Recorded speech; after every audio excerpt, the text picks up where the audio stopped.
It's been a while since I last reviewed a high-end Samsung flagship smartphone. Well, this one right here is not exactly a Samsung flagship. Instead, this one is Samsung's latest flagship killer smartphone. This is the Samsung Galaxy S23 FE. And you know, for this video, I am really very excited because after a long while, I have got a chance to test an Exynos-powered high-end Samsung phone. Yes, you heard that. Samsung still makes Exynos-powered phones. The Galaxy A54, which looks exactly the same as the Galaxy S23 FE, is a mid-range phone powered by an Exynos chip. And so, the main question is, how does the Galaxy S23 FE perform in day-to-day use? And should you put in more money and get the Galaxy S23 FE over a similar looking mid-range smartphone, the Galaxy A54? Let's find out in this video. Hello everyone, I'm here for Fiiber by India Today, and this is my review of the Samsung Galaxy S23 FE in this beautiful mint color. But of course, before I tell you all the good and bad about this smartphone, consider hitting that red subscribe button for detailed tech videos and also turn on the bell so that you don't miss any of our latest updates. With that said, let's get started.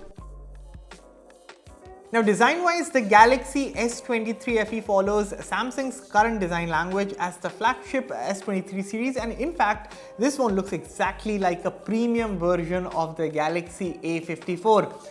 Actually, both the A54 and S23 FE share the same body dimensions, with the only difference in both phones being that the S23 FE features an aluminium frame and IP68 rating versus a plastic frame and IP67 rating on the Galaxy A54. Now, how much of a difference a plastic or a metal build make to you is completely your choice. Personally, I like the metal and glass build of the Galaxy S23 FE because, of course, naturally it is more premium.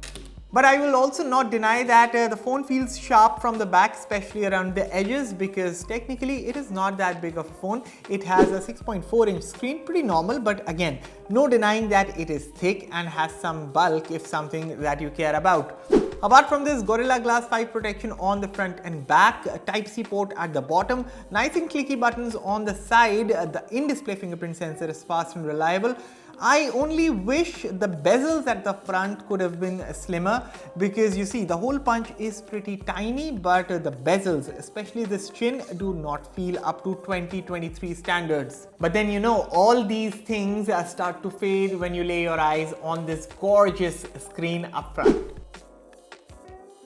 So if you actually look past the bezels, the 6.4-inch display here is gorgeous. It's a full HD plus Amoled display. It's 120Hz, so it's smooth as well. Punchy blacks, deep contrast, vibrant colors, of course, HDR10 plus video playback support, and peak 1450 nits brightness, which means there won't be any brightness anxiety using the phone indoors or outdoors. In our Fiiber display test, there's no denying that the color temperature of the display falls on the saturated spectrum, but nonetheless, colors look vibrant and details wise too. This is a pin sharp panel, so no complaints whatsoever.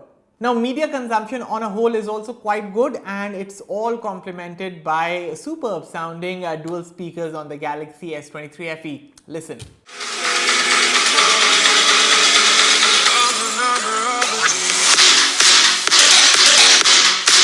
अभी तो जनवरी चल रहा था, वापस जनवरी आ रहा है। हाँ यार, बर्थडे आ रहा है मेरा। है क्या गिफ्ट देगा? मेरा भी बर्थडे आ रहा है यार। तेरा भी जनवरी है? मेरा भी जनवरी है। बोनस गिफ्ट देगा मैं पार्टी लूंगा मैं। So overall, what you get here is a good display, and the audio output is also quite good. You just heard that. So overall, the display and audio gets a huge thumbs up on the Galaxy S23 FE. Okay, now is the tricky bit. So the Galaxy S23 FE is powered by the Exynos 2200 chip, and right here with me is the 8GB RAM plus 128GB storage variant. So all this sounds pretty normal, right? Pretty nice and dandy. So what's the tricky bit about it? Well, performance is one key area of the Galaxy S23 FE where things start to heat up. Okay, look at these benchmark scores. So in Geekbench 6, if I'm comparing the scores to the Galaxy A54s, you can see a solid showing of the Galaxy S23 FE. However, comparing the scores to an equivalent Snapdragon 8 Plus Gen 1 chip, the scores leave a little to desire. And you see the similar sort of story when it comes to scores in Antutu as well. Much better than the Galaxy A54 but not on par with its peers. So performance wise, you see the phone is pretty apt, pretty fast in handling general day-to-day tasks, but again at this budget, any phone at this budget should not have any sort of problem with handling general stuff. The problem lies with thermals, something that has long haunted Exynos-powered Samsung smartphones. Not that the performance suffers, as a matter of fact, hard-hitting tasks also don't derail the performance as such. However, using the camera for long or gaming for long takes a toll on the thermals. It is when the phone starts getting warm, especially when playing games, is when you feel the heat around the motherboard region of the phone. Again, heat does not derail the performance as such, but seeing phones such as the OnePlus 11R or iQOO Neo 7 Pro, which cost way less and have better thermals, this is one area where the Galaxy S23 FE could have done better. However, what Samsung does really top class and of course above and beyond the rest of the competition is software. So you get One UI 5.1 atop Android 13 on the Galaxy S23 FE, and the experience is exactly the same smooth, feature-loaded and stable performance that we have come to see on recent Samsung phones across budgets. Plus, with the company promising a total of 4 years of OS upgrades plus 5 years of security patch updates, there's not much to complain about here. Now, the Galaxy S23 FE is equipped with a 4500 mAh battery under the hood with support for 25-watt wired charging, and there's wireless charging also for what it's worth. Of course, there's no charging brick inside the box. As for endurance, with normal usage, the Galaxy S23 FE is able to last a full day, but considering the weak thermals whenever you are pushing the phone while gaming or intensively using the camera, in those cases an extra charge in the day would be required. The Samsung Galaxy S23 FE is equipped with a 50 megapixel primary camera paired with a 12 megapixel ultra-wide angle camera, an 8 megapixel telephoto camera and a 10 megapixel selfie snapper. Now, a lot of shots that we took from the Galaxy S23 FE are from the streets of Los Angeles, and without a shadow of a doubt, the daylight pictures taken on the Galaxy S23 FE look nothing short of amazing. Images taken from the main camera are taken at 12 megapixel by default and exhibit vibrant color reproduction, excellent details and a wide dynamic range.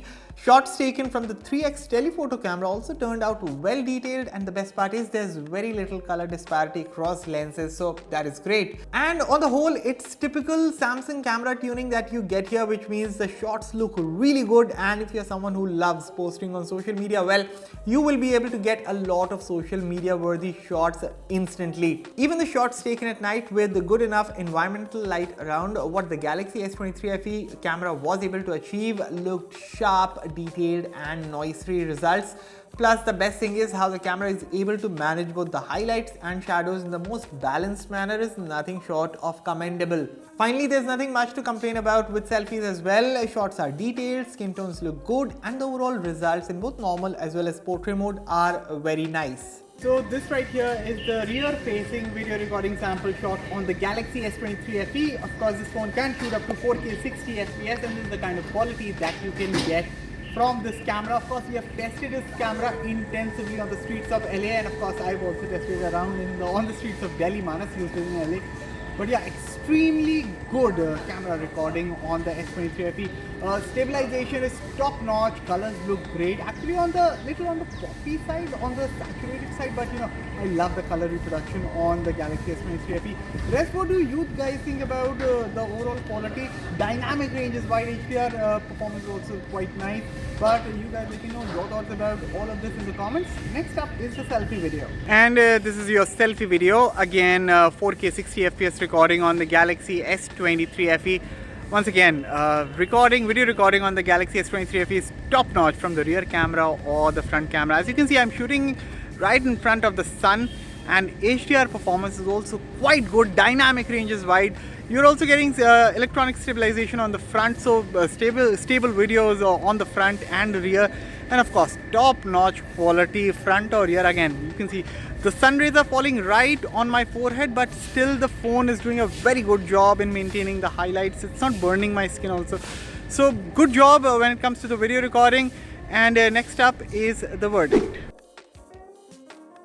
Long story short, the Galaxy S23 FE impresses in a lot of key areas, especially in terms of design, which despite looking a lot like the Galaxy A54 is still reminiscent of the flagship Galaxy S23 series. Now the AMOLED display is outstanding, offering vibrant colors and a smooth 120Hz refresh rate. Dual speakers of course provide crisp audio. The Exynos-2200 chip handles tasks well, but thermal management on the whole could be better, especially during prolonged camera use or gaming. That said, the software experience is stellar with One UI 5.1 on Android 13, and the camera system excels in various conditions, delivering sharp and balanced shots.